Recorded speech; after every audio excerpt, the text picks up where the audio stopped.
In most of my videos, I end it with saying something like running quite literally saved my life. And I got someone who commented and asked or said something like, tell us more about why or how running quite literally saved your life. And so I'm happy to talk about that. This isn't going to be a running tip video per se, but this is really just more about me. And I've just never really thought about talking about this on the channel, but it is part of the story. And so, no, it wasn't like I had a bunch of weight and I had to lose it, so running is the thing that did it for me, or I ran through cancer and it cured my cancer. Like, it's nothing like that. I've just been in school, I was particularly neurotic. Like, I was super stressed and depressed about school. I did not enjoy school, even though I ended high school with a 3.9 GPA. I had really hard Monday mornings. Just when I would wake up, it just felt like the world was ending to try and pull myself out of bed. And it kind of seems funny to talk about it because I'm like, well, what was wrong with me? Um, but it's the truth, and I feel much better today, and I've had a lot of success for my age, in my opinion. So it's just the truth that I just didn't want to get out of bed, and I went through antidepressants and therapy, and I probably had like 7 different therapists throughout my years leading up to high school and during high school and even after. And I just didn't really feel like I was getting any sort of help and feeling any better. It was more of just kind of feel slightly better and then just dip again. So whether it was depression or whatever, I mean, it is what it is. That's what I was dealing with. And I pleaded with my parents a lot of the times to homeschool me, and they just couldn't do it. Like, I get it. And so there was one particular morning where I just felt heavy. Like, I just was having a really hard time getting out of bed, and my mom was like, we've tried everything.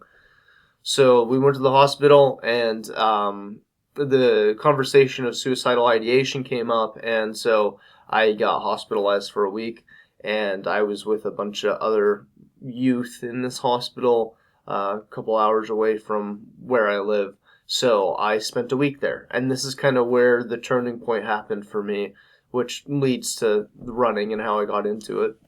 When I was there, I didn't want to be there, but like we didn't know what else to do, and that's what the people at the hospital were saying I needed to do, and I almost immediately felt better when I was in the hospital, and I don't know if that had to do with me like just being away from life or not having to go to school. I don't know, but what I think it mostly had to do with is the other kids that were there.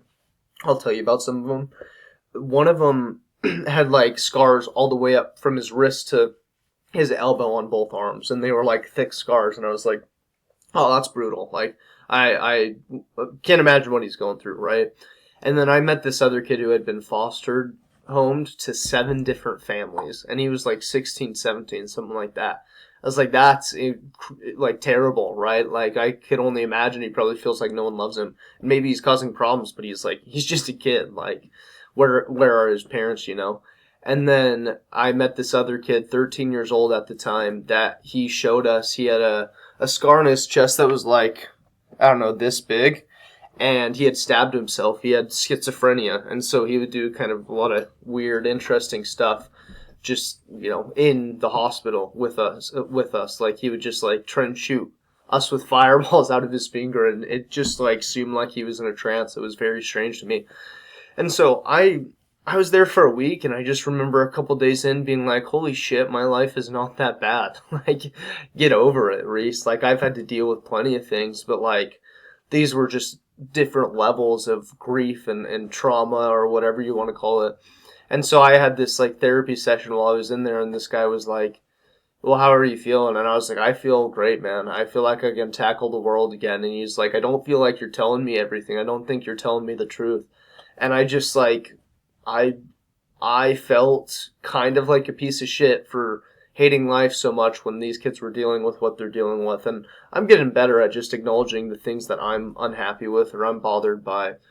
But I just can't stop thinking about those kids that had such a worse life, such a worse hand of like deal of cards than me, that I was like, I gotta get over this and I gotta figure out how to do something with my life so I can help other people.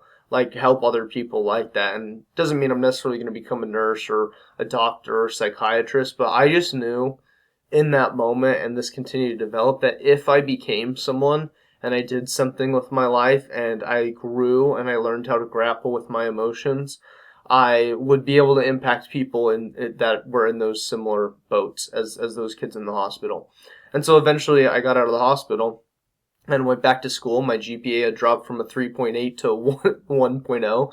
We had a couple weeks left, or maybe it was a week left in the quarter, and so I grinded all my homework, got back up to the 3.9, finished out my junior year of high school, and then when my senior year came around, I just was over it. And so my parents said, "Hey, if you get a full-time job and can pass your GED, we'll let you leave school."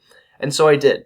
And I kind of started fitness at this time, but what I'm getting at is I felt really good when I left high school. Finally, I was out of that prison, and then my emotions started to drop again, and working full time wasn't doing it for me. Like, I think every time I changed my life, I felt like it would fix things, and it didn't. Really, until I started running. And part of that started because of David Goggins' Can't Hurt Me.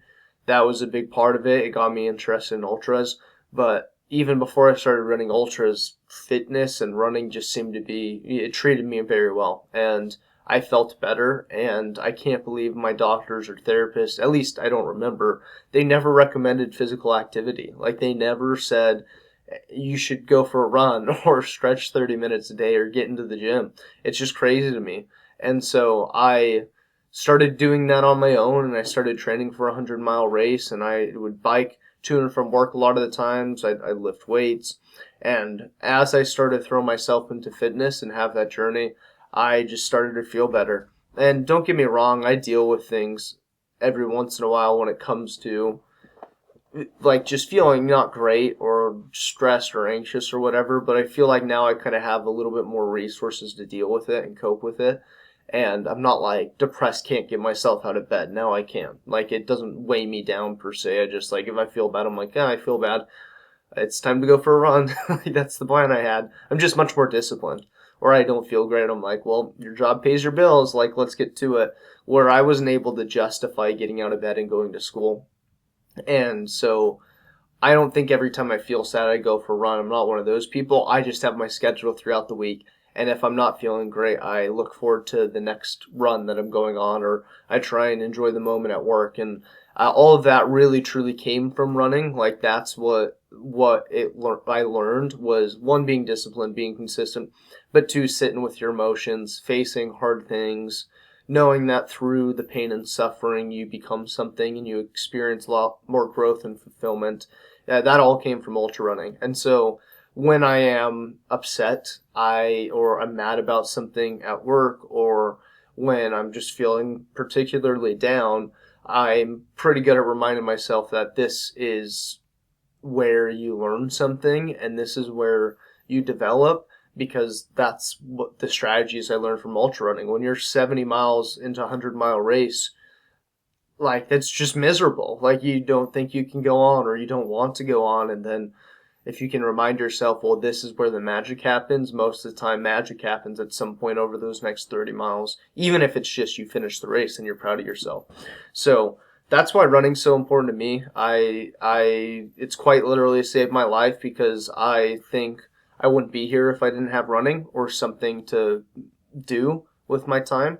And now, since then, I've ran 3 100-mile races. I ran 10 marathons in 10 days for charity, raised $20,000.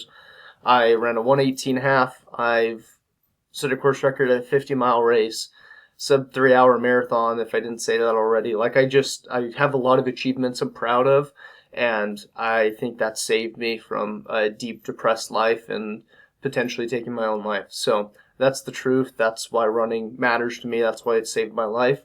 And that's why I talk about it, because I hope maybe it can help people feel better. Maybe they're not at the place I was, but I just do believe if you run and you get consistent, and even if you're not setting crazy PRs or winning races or going pro, you will find some satisfaction and appreciation, and overall you're going to be healthy.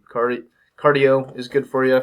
Our heart needs to be healthy, that's important. So I think running just has only positives if you can do it healthily and you continue to progress instead of plateau, whatever that looks like for you. So if you like this video, consider subscribing. My channel is about trying to help people learn from my mistakes, and running quite literally saved my life. So if I can say something that helps people appreciate it more and enjoy their life or enjoy their running and training, that's enough for me. So I appreciate your time, and I hope I get to see you in another video sometime soon. Peace.